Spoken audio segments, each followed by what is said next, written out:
Hello, everybody. Thanks for having me on this great event. My name is Jasper Heslinga. I work as a lecturer and researcher at the ETFI, which is called the European Tourism Futures Institute, which is part of NHS Ten University of Applied Sciences in Leeuwarden, the Netherlands. And today I'd like to talk to you about donuts. These things, but actually it's about donuts in destination management. Why?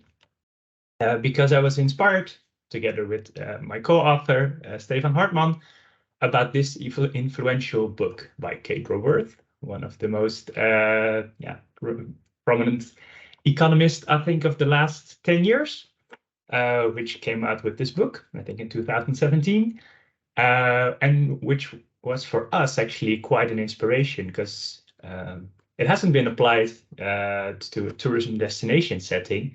Well, we actually thought it can have very good insights actually to rethink destinations. So we try to sum up all of our ideas and findings into one paper, which you can find online, of course, in the Journal of Tourism Futures.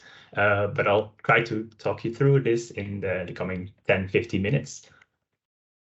First to start, why actually do we need this donut destination? Well, the question is, we looked first at the context, because we're actually thinking about the destination management. We're constantly rethinking how we do this. These are just 4 examples from back home, from the Netherlands, where we're thinking about destinations and the role of tourism. But I bet you have examples like this elsewhere in the world and also in Chile, how to rethink this. Because when you think about destinations, they're constantly changing, where first a destination is discovered, and in the next phase, it's about sometimes growth over tourism. And we like to make the next step towards maybe more responsible or even conscious destinations, as we call them now. And this raises a lot of questions about complexity, because you have multiple actors involved at multiple levels across multiple domains. So this is a challenging idea. So when you are rethinking destinations, it's also good to explore alternative perspectives. And with these big discussions going on in the past decade about over-tourism, distancing during COVID, and now a discussion on how to spread tourism and how to balance it, this requires a type of visitor management that is a bit more proactive and is aimed at doing interventions and try to gain back control instead of waiting for it to happen. So you can be proactive in such a way. And talking about balanced growth or smart growth or quality tourism, that's a difficult discussion, because you try to balance all kind of qualities: quality of work, quality of experience, quality of life, quality of place. But what does it mean when things are out of balance? And is smart growth is not so smart growth? That can happen. For example, when the impact of your visitor economy is way too big, you have some sort of overshoot situation, as we had in the over-tourism debate, of course. But it's also possible that you, on the other hand, do not even reach your societal goals. That means you would have a shortfall. And actually, this constantly thinking about balance and got us thinking about this book, Donut Economies, because there's a lot of this way of thinking we saw in this book as well, that we thought, hey, this is something we can maybe apply to a tourism destination setting.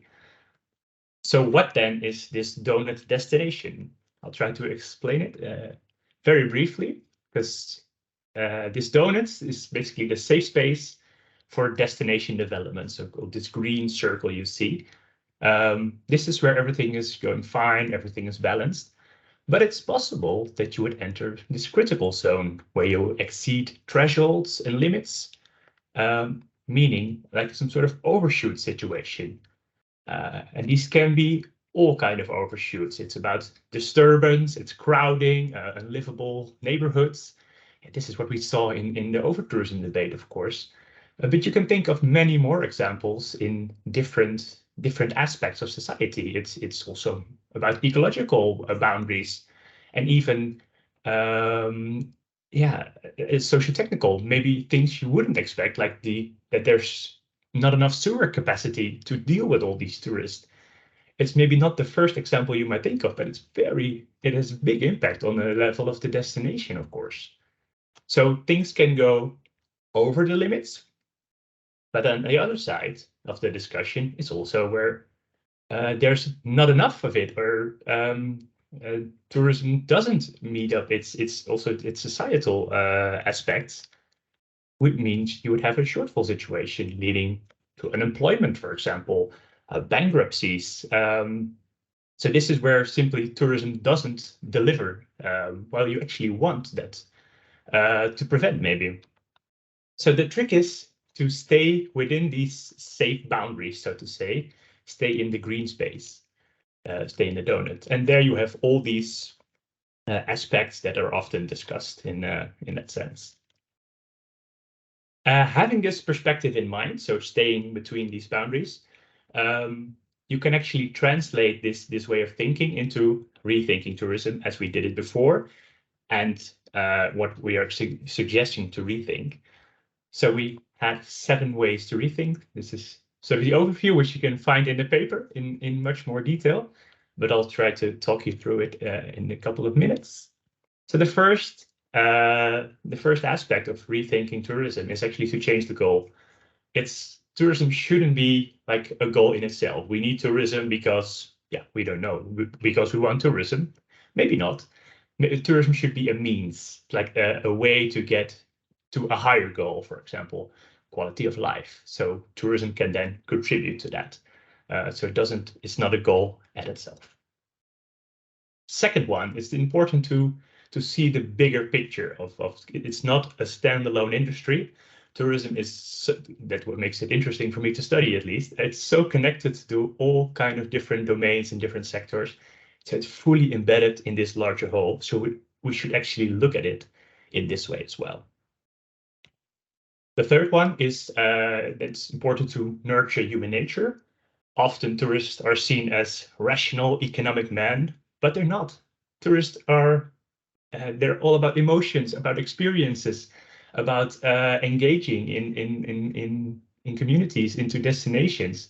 So you cannot only treat them as rational economic beings, but they're also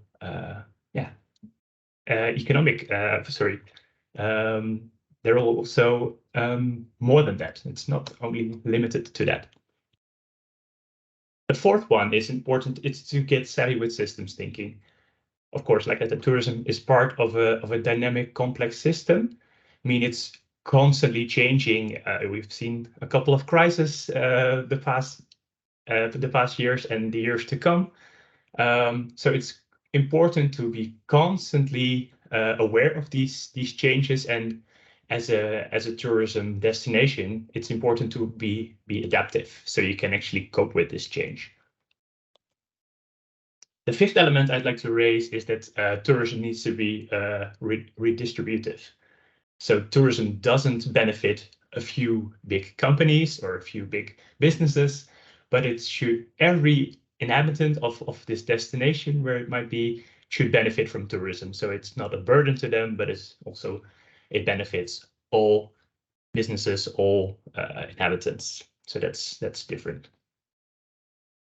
And the sixth one is that it's important to create to regenerate, meaning that tourism needs to be regenerative.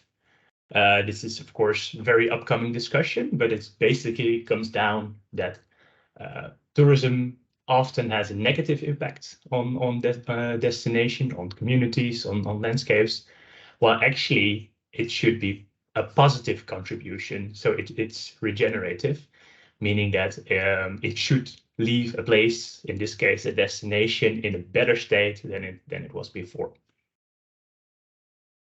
7, and the final way I'd like to introduce is to be agnostic about growth, because we came out of a paradigm where tourism was all about more growth, And we also see that growth is not always endless. Is not endless. Sometimes it's good to put a stop to it and say, this is our maximum capacity. We don't want to exceed, because then the negative will outnumber the positive impacts. So it's not always about growth. It's about being smart, and having these boundaries in our model can actually help with that. So these were the 7 ways of to rethink tourism destinations. I realize it's a lot to digest, I think, in 10, 15 minutes. So if you really want to look into it in a bit more detail, please read our paper. You can find it online in the Journal of Tourism Futures. It's open access, so for everybody, free to download. What to conclude from this short introduction on destinations and using the Doughnut to rethink this? It can actually be like an alternative frame to rethink tourism. Why? The model actually includes more indicators than solely economic performance. So how many visitors do we have and how many overnight stays? It's much more than that. And even like the social indicators as well, the economic indicators, of course, but also environmental and technological capacities. So it goes beyond the economic scope.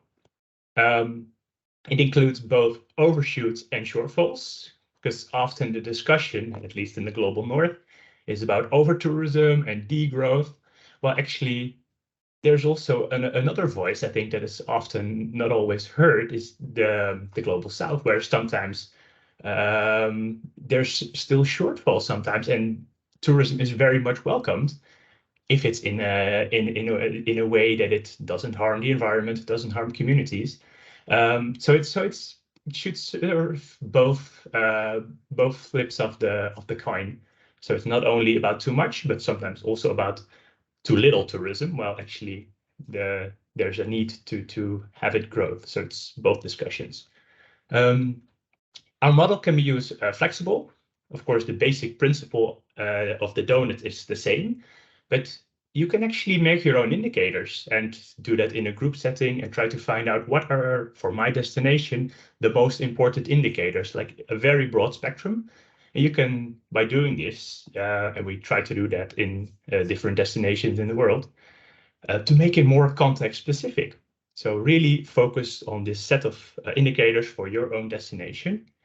And if you do that, you can actually use it as a tool for assessing, like, am I on the right track, or where am I exceeding, or where am I in a shortfall? And this can actually maybe help to make clever decisions on where to intervene and where to support. So it can be an assessment and a decision-making tool as well. This is the end of my short presentation. I hope it was interesting for you and you got the basic idea. And I really hope you can start working with it somehow in your destination. And if you need any help or clarification, I'm willing to accept your invite, of course. You can contact me. So let's discuss further options. And thank you for your attention.